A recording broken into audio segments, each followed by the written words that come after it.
Morning, everybody. 9:03 here on Richmond's Morning News. My name is Rich Herrera. This is the voice of Virginia. We've got a lot to talk about. Now, I need to turn the page because I am excited. I am excited about, well, the 4th of July celebration. My son's flying in on Monday. We're going to go up to the state fairs up in D.C. There's a couple museums we're going to go to. I think on July 4th, we're going to go try to watch the fireworks in Mount Vernon. They'll have big celebrations in Monticello. We'll have big celebrations here in Richmond, Virginia. But to prime everything, coming up this week is something very, very special. I think I told everybody I went up to D.C. on New Year's Day when they lit up the Washington Monument with projections, and it was really, really impressive. We're going to do the same thing here at the Virginia Museum of History and Culture. It's called IllumiNation, and it kicks off this Thursday, June 25th, runs through the 28th. And to talk about it, Sam Florer is going to join us. He's the Director of Public Programs for the Virginia Museum of History and Culture, and he's our guest here on News Radio WRVA. Good morning, sir. Hey, Rich. How are you? I am, well, to be honest, I'm kind of excited to see what this is going to look like. Oh, good. Well, we hope to see you there. Okay, so people that don't know what we're talking about, give us a little thumbnail sketch of what we're going to have go on at the museum coming up beginning Thursday, Friday, Saturday, and into Sunday evening. Yeah, absolutely. So this is a really unique, one-of-a-kind experience here in Richmond. It's about 18,000 square feet of video art projection that's going to cover the entire historic facade of our museum on Arthur Ashe Boulevard. And this is a video art projection, about 15 minutes, telling the American story. So we're covering hundreds of years of history, thousands of events and individuals and stories are all included. And it's going to be a really compelling way for people to think back on American history, think about how far we've come since the American Revolution 250 years ago, and where we're going in the future, too. And to bring people to the museum and to give a whole family stuff to do, we have a block party going on before the IllumiNation show itself at 9 p.m. every night. So from 6 to 9, we'll have popular bands playing like BioRhythmo, No BS Brass. We'll have family-friendly activities like a bounce house, a petting zoo. Our museum is going to be open this entire time, too, free admission. So if you've never been able to visit the VMHC before, this is a great opportunity to do so. We'll have food trucks, beer, wine. So really enough for the whole family to come and make a whole night out of it. Okay, so let's get all the details out of the way. It takes place Thursday, Friday, Saturday, and Sunday. It runs between 6 and 9. It's free. There are VIP tickets that are available as well. There'll be parking around, but just be prepared. There's going to be a lot of people that are going to want to see this show. It's going to be remarkable. We'll have fireworks as well. Can people bring blankets? How are we going to sit down and watch all this? Absolutely. Yeah, we highly encourage people to bring blankets, bring lawn chairs. So we're closing down Arthur Ashe Boulevard in front of the museum to create a really safe space for these large crowds to gather, not only on our front lawn, but also spilling out into the street as well. So pretty much anywhere in front of the building is a great view. There's no bad seat in the house. But just to your point, too, because of those street closures, because of some no parking areas, we do encourage people to, leave early, build in some extra time to find some street parking or park maybe down in Carytown or maybe ride the GRTC in.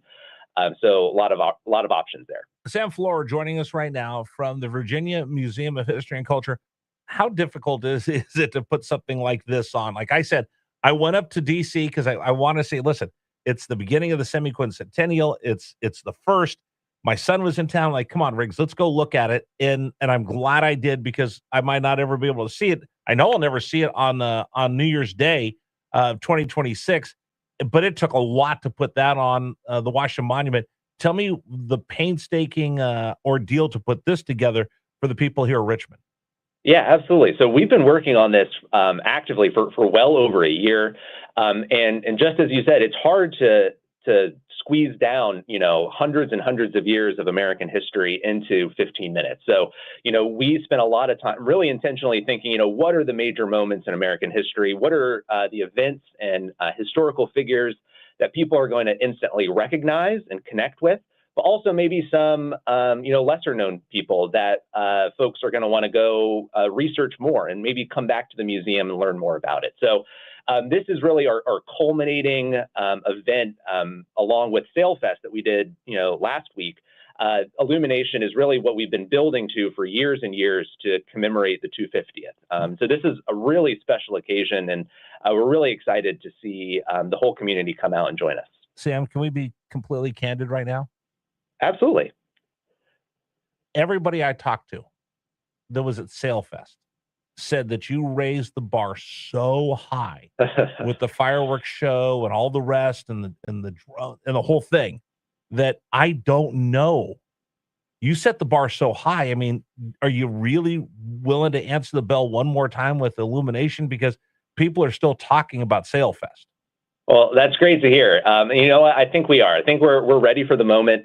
Our team has really been locked in, zeroed in, and putting all of our efforts into this. And we had a preview for this show last week for the national speech and debate students that were in town for the national tournament. And as I'm sure middle and high schoolers can be a tough crowd sometimes. Right. But we won them over. They were cheering, they were clapping. And they were really wowed at the end of it. So I think if we can impress a bunch of, angsty teens, I think the city of Richmond is really gonna remember this moment for years to come. Fireworks included?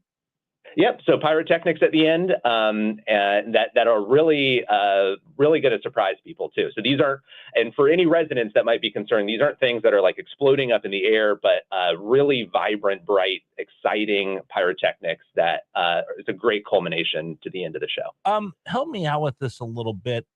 What am I going to see on the outside of the museum that is going to tell me, hey, Rich, you know what? You might want to come back the next day. Because I am Sam, I'm going to be honest with you. I'm a huge history nerd. One of the reasons I moved here to Virginia is like, can you think of a better place to be for the semi-quincentennial? I'll go to the Smithsonian and throw out a hat. I just went up to the National Museum of the Army. Had never been there before. Oh, yeah, that was great. amazing. I love going to Quantico to the Marine Corps Museum. I'll go to Williamsburg anytime anybody asks. Yorktown. Tell me what's going to be on the outside that's going to make me run and become a patron of the Virginia Museum of History and Culture. Yeah, absolutely. So, our building is almost 250 feet long. It was built specifically for this moment. And so with, 250 feet of projection long, 40 feet high, there are literally dozens of images and events being shown all at the same time on our building. And so we really do hope that people come back night after night, because it's going to be really hard to take it all in one viewing. And the great thing about it is it's free. There's a different popular band playing every night. There's, again, stuff for your whole family, your kids to enjoy too. So the whole experience is something that we really want people to come and be wowed by the first time. And then hopefully, just as you said, come back, really study the different parts of the building and get inspired too. Our big goal with all of our 250th activities is to bring Virginians together to think about the American Revolution, these big ideas that came out from the founding fathers 250 years ago, and to think about where we are as a country now and how we can best move forward together. So, and I think this show, it gave me goosebumps when I saw it with the crowd for the first time. And so we really think that that it's going to have this big impact on folks. All right, give me a little Easter egg then. Was there one scene that gave you chills? That's hard. Let's see. I've been staring at these demos for almost a year now. So let me think. There is this scene, the scenes during like the Western expansion period. Really? There's these beautiful vistas of the West, of Native Americans, of Buffalo. And I think really does a great job of blending all these different stories together. The music that goes along with that section too is really contemplative, and really, and seeing those vistas so large on our building really makes you realize and think about what makes the United States so unique, all of our natural landscapes that we have. So yeah, I think that section in particular was really compelling. Sam, joining us right now from the Museum of History and Culture. Again, you can go to their website, virginiahistory.org to find out more. There are VIP tickets. It's a free event. You can show up with your lawn chair, your blanket, and celebrate the beginning of our semi-quincentennials. We are counting down to July 4th. But here's what's funny, Sam. I'm a West Coaster. So as I'm watching a little bit of the preview myself, I grew up with those, the cows and the cattle and all the rest of that.